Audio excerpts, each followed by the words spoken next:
Hi, beloved soul. I'm Victoria Rebecca. Welcome to Sacred Voice, a sanctuary of sound, story, and soul. Let's begin.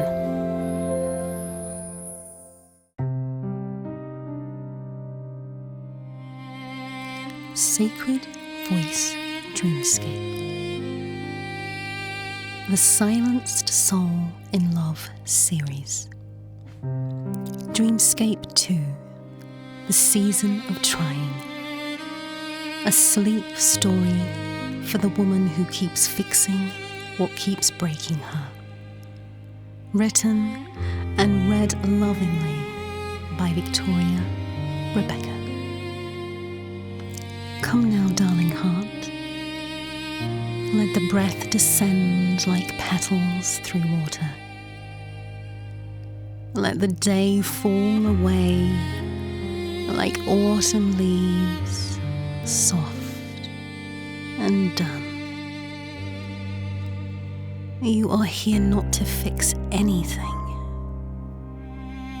but to witness, to remember. Tonight, we return to her, to the woman you do not need to become, because you may already carry echoes of her. She is trying so hard, but the trying is taking her further from herself. This is not a rescue mission. This is a remembering. Come now, nestle in, and allow the story to guide you. Chapter 1. The Unfolding Ache of Hope. She stayed. Of course she did. Love, they said, was about devotion. Love, they said, it took work. And hadn't she already given so much? She told herself it was just a hard season, that the man who had once written her poetry was still inside the man who now rolled his eyes when she wept. She kept trying. She made green smoothies. She left notes in his coat pockets. She sent long texts reminding him of their spark. And he replied with a thumbs up. And still, she did not leave, because leaving would mean she had failed. And she had promised herself that she would be the woman who healed him. But healing a man who never asked for healing is the beginning of the end. Chapter 2. The Tools of the Awakening. She turned to the sacred, not to leave him, but to make herself better, to become the kind of woman who wouldn't be so reactive, so sensitive, so needy. She bought more oracle cards. She burned more sage. She hung crystal grids in every corner of their shared bedroom. She pulled a card each morning. The tower, then boundaries, and then again the tower. She began going to yoga. In child's pose she wept. In pigeon her hips screamed with unspoken grief. In meditation she floated out of her body, out of her life, into a space where no one needed her to be easy. She whispered, "I just want peace." But she didn't know how to choose it. Not yet. Chapter 3. When healing becomes another form of hiding. She met a Reiki healer. Kind hands, soft voice, anointing oils that smelled of frankincense and longing. The practitioner touched her heart space and said, "He doesn't see your soul." She flinched, not from the words, but because they echoed what she already knew. She thanked her, left with a lighter chest. But by the evening, he had arrived late to dinner again, looked at his phone through her tears, and the weight returned, and she wondered, maybe I didn't meditate enough today. Maybe my chakras are still blocked.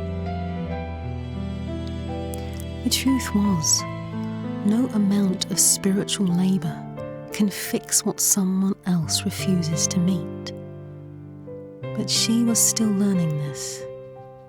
She bought the most beautiful amethyst, clutched it under her pillow, and prayed yet again. Chapter 4. 1,000 Ways to Be Small. She joined a woman's circle. There was drumming, there was chanting. There were women that called her sister. She laughed that night, big, uncontained laughter. She danced barefoot and howled at the moon. And she thought, this is who I want to be. And then she went home, and she shrank again. He was on the couch, watching something violent. She greeted him, radiant from the moonlight, and he muttered, "You smell weird." The incense from the circle clung to her hair. She laughed awkwardly, went to the shower and scrubbed herself clean.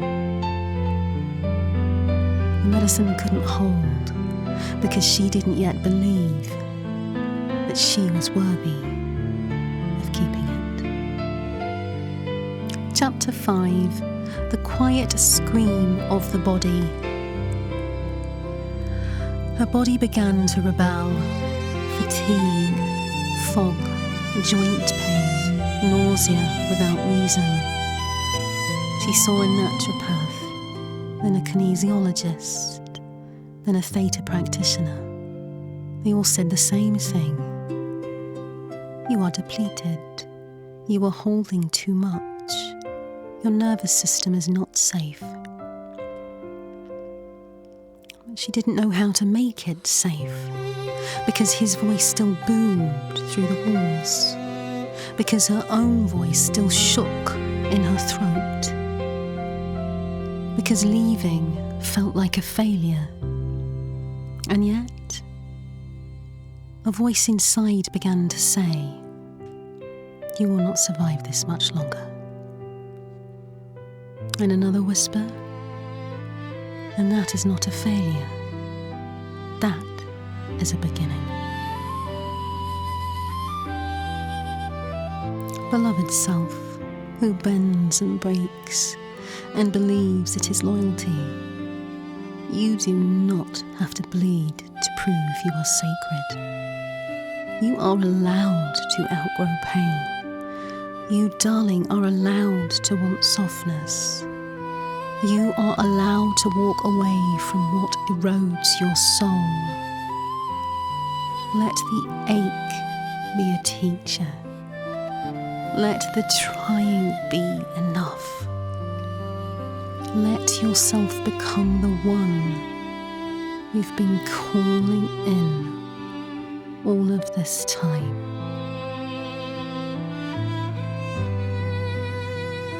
Chapter 6.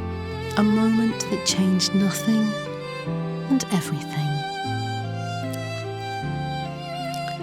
She tried one more thing, Pilates. Not because she wanted abs, but because she wanted to feel herself, to remember that she had bones and breath and agency. In one class, she lifted her spine from the mat, and the teacher whispered, "Come home to your own body." She cried all the way home, didn't even turn the music on in the car. Something had landed. She journaled that night. "I keep fixing things he breaks. I don't even know what I like anymore. I am not his mother. I am not his mirror. I am not his Messiah." The ache didn't leave, but for the first time, she wondered if she could. What if love wasn't meant to hurt, darling heart? What if you didn't need to convince somebody to choose you? What if your softness was never the problem? Only the place his sharp edges kept cutting.